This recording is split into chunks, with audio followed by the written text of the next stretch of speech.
Universidad del Nordeste, profesor de Economía de América Latina en Francia, profesor titular de Economía Internacional en la Universidad de Buenos Aires, titular de la Comisión de Posgrado de Relaciones Internacionales de la Universidad de Buenos Aires, profesor de Historia del Poder en la Argentina en el Instituto del Servicio Exterior de la Nación, allá por el año 1992, profesor de Historia Argentina de la Academia del Sur del año 95 al 99. Cuando entramos dentro de su función pública, tenemos que destacar que ha sido asesor general de Recursos Naturales Renovables de la Secretaría de Agricultura y Ganadería de la Nación, director nacional de Programación y Control Comercial Exterior del Ministerio de Economía de la Nación, director general de Estudios y Proyectos de la Presidencia de la Nación entre el año 1984 y 1985, subsecretario general de la Presidencia de la Nación del año 1985 al año 1986, secretario de Estado en el Ministerio del Interior, asesor del Comité Nacional de la Unión Cívica Radical, director general y artístico de la Organización del Teatro Presidente Alvear en el Gobierno de la Ciudad de Buenos Aires entre mayo del año 1998 y agosto del año 2000. Bueno, el currículum realmente también, como todos los que han disertado, es extenso y muy rico también. Vamos a escuchar agradeciéndole la llegada y la participación al licenciado Daniel Larriqueta. Agradezco mucho la presentación y que el año anterior, si no van a creer con fundamento que yo soy muchísimo más viejo que el Mercosur. Les agradezco que me hayan invitado, me da mucho placer estar en La Plata, ciudad donde yo inicié mis estudios hace unos 50 años, y de Derecho, que después los cambié por mis estudios de Economía en Buenos Aires, entonces no había Facultad de Ciencias Económicas en La Plata, no había carrera de Economía en La Plata, solamente lo había en Buenos Aires. Y en esta ciudad gocé de la hospitalidad de la ciudad, de la vida cultural que tenía la ciudad. Todavía existía el Teatro Argentino, ahora ha vuelto a existir. Y me honra mucho estar en la capital de la provincia de Buenos Aires, provincia fundadora de la Argentina, no solamente porque es vieja, sino porque ha sido la creadora del pensamiento central de la sociedad argentina moderna, que es el de la sociedad liberal y progresista, que empieza la Revolución de Mayo de 1810 y también empieza la reconstrucción de la democracia sudamericana en 1983. Esta actitud vanguardista es la esencia de la sociedad argentina.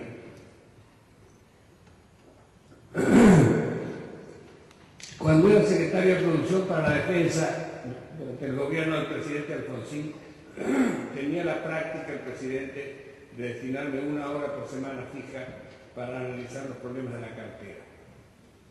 Entonces yo me trasladaba a Olivos y allí conversábamos durante 1 hora. El doctor Alfonsín era muy ordenado para trabajar, de modo que nada interrumpía esa hora, no existían los teléfonos celulares entonces, nada interrumpía esa hora de trabajo. En una de estas visitas, a mitad de la conversación, entra el edecán y dice: señor presidente, está el canciller, que era Dante Caputo, con un mensaje urgente. Entonces el presidente se excusa conmigo, era muy respetuoso del trato, y le dice al edecán: hágalo pasar al canciller. Yo me paro para irme, el presidente me dice: no, quiero ser. Entra el canciller y dice: señor presidente, un avión militar brasileño que ha despegado de Bariloche, se ha desviado de la ruta, ha sobrevolado las instalaciones de Pilcanilleu que se acaban de evocar, y estamos en una situación de conflicto diplomático con el Brasil. He preparado, dice el canciller, una nota de protesta para que usted decida qué es lo que vamos a hacer. Entonces el presidente lo llama al decano y me dice: comuníqueme por teléfono con el presidente Sarney. Y esto era una cosa nueva en la historia de nuestros dos países. Yo no escuché lo que decía Sarney, escuché lo que decía Alfonsín. Cuando colgó el teléfono, Alfonsín le dice a Caputo: el presidente Sarney nos pide que ignoremos el episodio porque forma parte de las presiones de la Fuerza Aérea Brasileña para modificar el presupuesto. Y entonces Alfonsín le dice a Caputo: no ha habido incidente, no ha habido sobrevuelo, no ha pasado nada. Nunca se supo en la sociedad argentina este episodio, y esto se resolvió de esta manera porque se había creado justamente una relación entre los gobiernos de la Argentina y de Brasil completamente diferente. Yo les podría hablar unas 2 o 3 horas de la historia de los conflictos entre la Argentina y Brasil, pero bueno, creo que no vamos a incurrir en semejante abuso, pero les quiero mencionar un par de detalles de una historia muy larga. La Argentina y Brasil nacen como países enfrentados. Su historia es la historia de los enfrentamientos, que arranca en particular en un episodio curioso del siglo XVI, que es la segunda fundación de Buenos Aires. La segunda fundación de Buenos Aires en 1580 por don Juan de Garay es una fundación peruana. Es el virrey del Perú, Francisco de Toledo, que ordena la segunda fundación, que la ejecuta Juan de Garay. Pero en el mismo momento en que esta está naciendo como una ciudad peruana de frente al Atlántico, una especie de puerta trasera del enorme imperio español, que era un imperio con frente sobre el Pacífico, ese mismo año Felipe II está entrando en Lisboa para coronarse rey de Portugal. Esta es una historia dinástica complicada, no lo voy a aburrir con esto, pero Felipe II sí dice: yo voy a ser rey de Portugal porque lo heredé, porque lo conquisté y porque lo compré.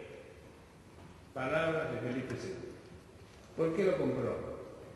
Hace unos 25 años, un poco más tal vez, un historiador portugués contemporáneo descubrió que en las negociaciones para la coronación de Felipe II estaba incluido el uso, el acceso de los comerciantes portugueses a la plata de Potosí. ¿Por qué? Porque el enorme imperio portugués, el enorme descubrimiento de los portugueses no habían dado con minas de plata ni de oro. Y en aquel mundo no existían ni los cheques ni las órdenes de pago. Las operaciones comerciales se pagaban con la única moneda reconocida por los más pequeños reinos de África, de Asia, donde fuera, que eran los metales preciosos. De modo que el comercio portugués se ahogaba por la falta de metales preciosos. Era crítico para Portugal este acceso. Y así se acuerda esta coronación de Felipe II, que pasa a ser Felipe I de Portugal, y de ese periodo muy importante para nosotros, de lo que se llama la corona dual, entre 1580 y 1640, en que Buenos Aires se convierte en el centro, en el núcleo, en el gozne del comercio, de entrada de esclavos negros desde Río de Janeiro hacia el Alto Perú y hacia Chile y hacia el interior de la actual Argentina, y la salida de la plata alto-peruana hacia la enorme red comercial de Portugal. Entonces, así esta minúscula aldea que era Buenos Aires y la minúscula aldea que era Río de Janeiro, que estaba sobre la línea de Tordesillas, era un pueblo fronterizo, se convierten en ciudades protagonistas y ciudades comerciales. Aunque me voy del tema un poco, les quiero decir que hay que recordar este origen comercial de Buenos Aires. Comerciantes son todas las grandes fortunas de Buenos Aires hasta el siglo XIX, no son agropecuarias, son comerciantes, y como ciudad comerciante es una ciudad cosmopolita, innovadora, abierta a los cambios, es el nacimiento de la vocación liberal de la sociedad argentina. Esta cosmopolita, que está dispuesta a los cambios, que ahora sanciona la ley de matrimonio igualitario, poniéndose a la cabeza de los países más adelantados, como en tantos otros temas de orden social y económico de la Argentina. Está acá está la raíz, la ciudad esta que no le tiene miedo al mundo. Bueno, en 1640 se rompe la monarquía dual porque Portugal recupera su independencia y corona a un príncipe de la Casa de Braganza, iniciando